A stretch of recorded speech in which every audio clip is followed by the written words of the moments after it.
Okay, I just want to review the concept of displacement versus flow rate. I've got an external gear pump here, and I'm just going to use this graduated cylinder to have a look at the displacement of this pump. So what I'm going to do is rotate the shaft, driving the pump one rotation, 360 degrees.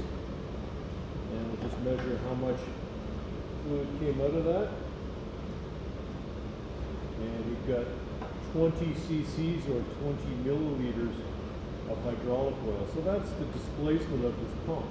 Displacement by definition is how much a pump delivers per one revolution of the shaft. So there's no valves to worry about like an engine, so we don't need to go multiple revolutions. Each revolution of the shaft, a pump like this realizes its displacement. So if you have one revolution,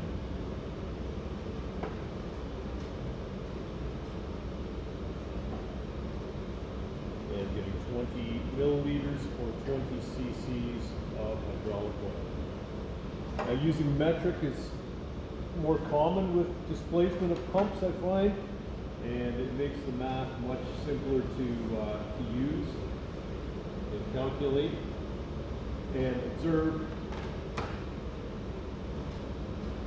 in metric rather than imperial. So the displacement of this pump is 20 cc's or 20 cubic centimeters. So you think of a centimeter, 1 centimeter by 1 centimeter by 1 centimeter cube. That is 1 cc. We're basically getting 20 of those in fluid volume per revolution.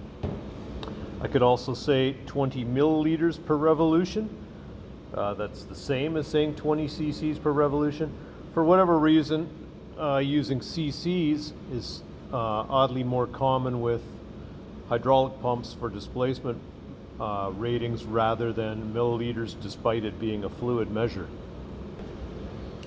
So let's talk about what would happen if we put speed into the equation here. I know the revolution is 20 cc's of this pump, 20 cc's per revolution.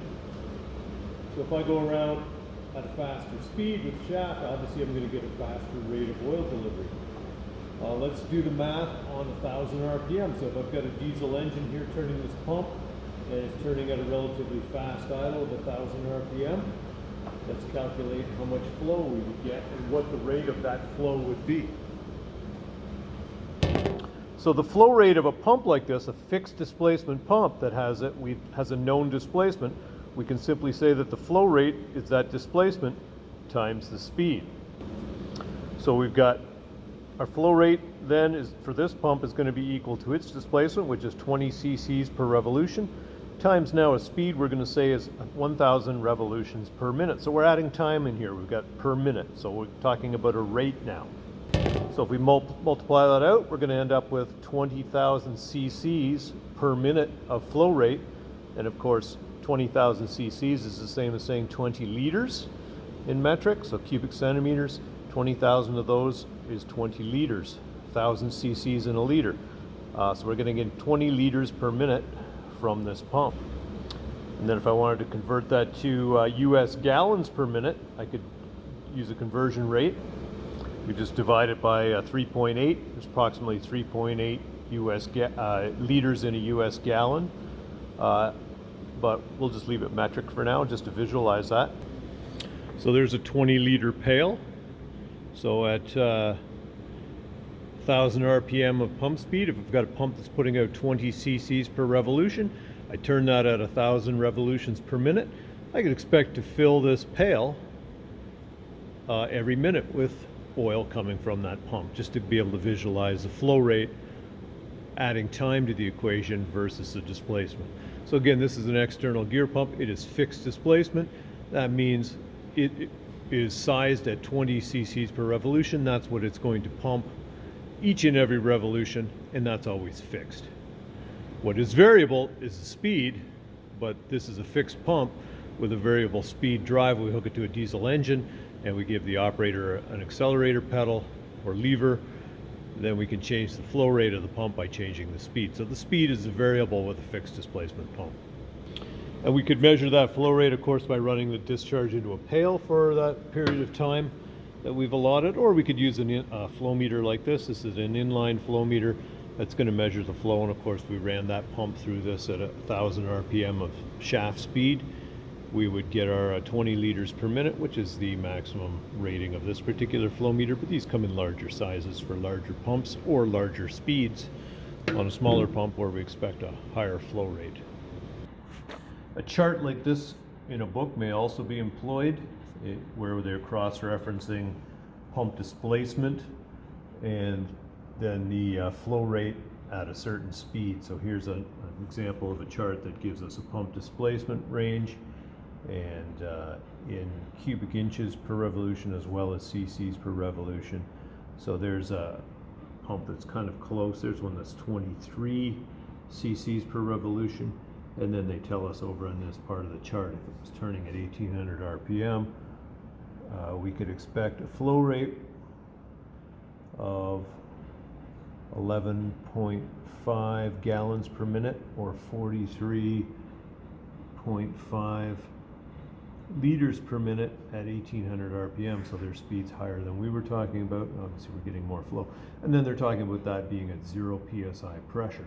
Now, if we add some pressure to the equation because of the inefficiency of the pump and internal leakage, we can expect those flow rates to drop. So this chart in this book is predicting the loss of output flow from the pump as the pressure at the outlet of the pump goes up and more oil leaks internally from the discharge side to the suction side internally of the pump. We're not talking about leakage out on the ground. And then this chart also goes on to compare pressure and flow to horsepower. So as any pump moves oil, if we look at a gear pump specifically, as the teeth mesh together on this side of the pump, that's of course deleting a space that existed, so therefore the pump oil then has no choice but to leave. In this case, it's leaving this fitting and this line this way.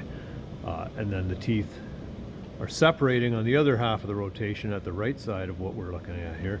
As the teeth are unmeshing over here, that's creating a new space each time two teeth come apart, and that's drawing oil in from the reservoir here into this pocket. And then of course the oil is being carried around out here between adjacent gear teeth and out here between adjacent gear teeth. Gear teeth mesh together, the oil leaves. So there has to be some lubrication and leakage across the surface. We've got a plexiglass cover on here where we could imagine how the oil is going to slip across the surface of these gears. So right here is where most of the internal leakage takes place in a gear pump. And it needs to happen because we need lubrication for the side of these gears. We got metal gears that would be running if this was not a plexiglass cover, but the original cover on this pump. We'd have metal gears running against a metal surface. So there has to be some oil film there to lubricate that. Well, as the pressure goes up on the discharge due to restriction on the output of the pump in the system, well, the pressure here is going to want to push across the gears to the low side of the system. So we've got the very highest pressure in hydraulic system here at the outlet of the pump. We've got the very lowest pressure in the hydraulic system at the suction side of the pump, and oil always wants to leak from high pressure to low pressure.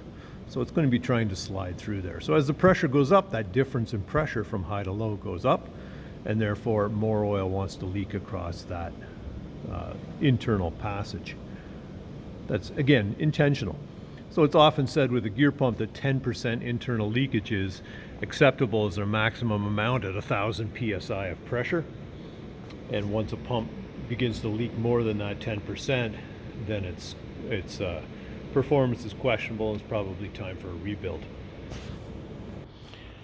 So gear pumps can work in different environments. Some that work in low pressure systems like engine oil pumps, transmission charge pumps, often will just rely on the gears running beside a metal surface, steel on steel inside the pump, and they'll engineer in quite a bit of internal leakage to lubricate the side of those gears. On pumps like this that are designed to work in fairly basic hydraulic systems where the pressures at the outlet of the pump are likely going to go higher than 1,000 psi, probably as high as 3,000 or maybe even 3,500, approaching 4,000 psi in some systems. Then you'll see a pump like this external gear pump having these extra plates. And these plates are a wear plate. Sometimes they're called wear plates, sometimes they're called sealing plates, sometimes they're called thrust plates.